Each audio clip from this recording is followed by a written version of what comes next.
శ్రీ గణేశాయ నమః. ఓం నారాయణ ఆదినారాయణ.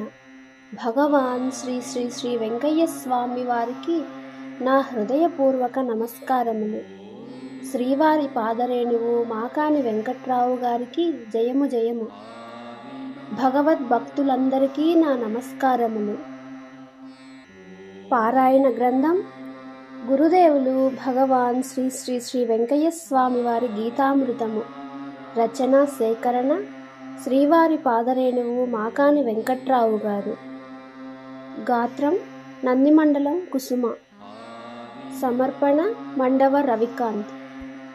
ఈరోజు మనం గీతామృతంలోని ప్రథమ భాగంలో ఉన్న గీతావాక్యం 446 గురించి చెప్పుకుందాం.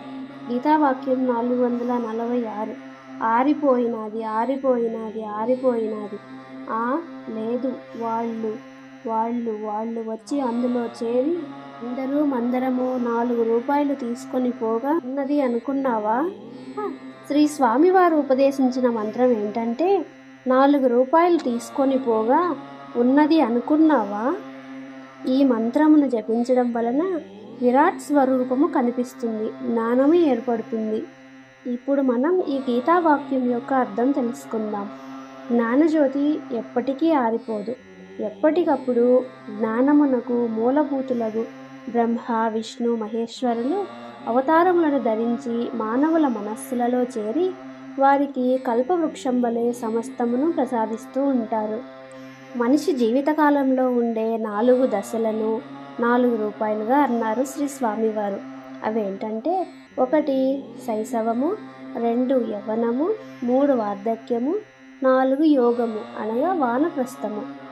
ఈ 4 రూపాయలు కాలక్రమంగా గడిచిపోగా, అంటే ఈ శరీరం కాలిపోయిన తర్వాత మిగిలేదేంటి? ఒక్క జ్ఞానం మాత్రమే.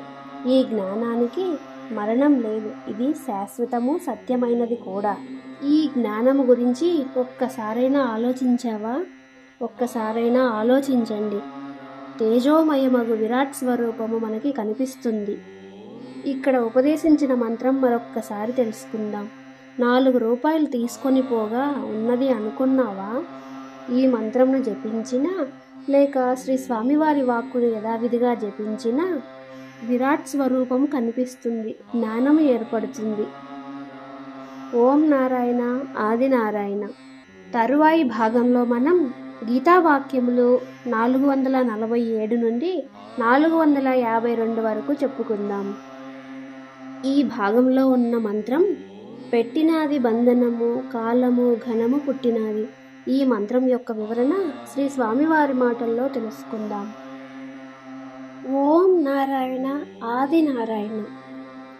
శ్రీవారి పాదరేణువు మాకాని వెంకట్రావు గారికి జయము జయము. రాజాదిరాజ యోగిరాజ పరబ్రహ్మ శ్రీ సచ్చిదానంద సద్గురు శ్రీ వెంకయ్య స్వామి మహారాజుకి జై. ఇంత చక్కని గీతామృతమును మనకు అందించిన శ్రీ వెంకయ్య స్వామి వారికి, శ్రీ మాకాని వెంకట్రావు గారికి శతసహస్ర కోటి నమస్కారములు. ఈ గీతామృతమును మనమందరం పారాయణ చేసి బ్రహ్మజ్ఞానమును పొందుదాం. సర్వే జనా సుఖినో భవంతు. ఓం నారాయణ ఆదినారాయణ.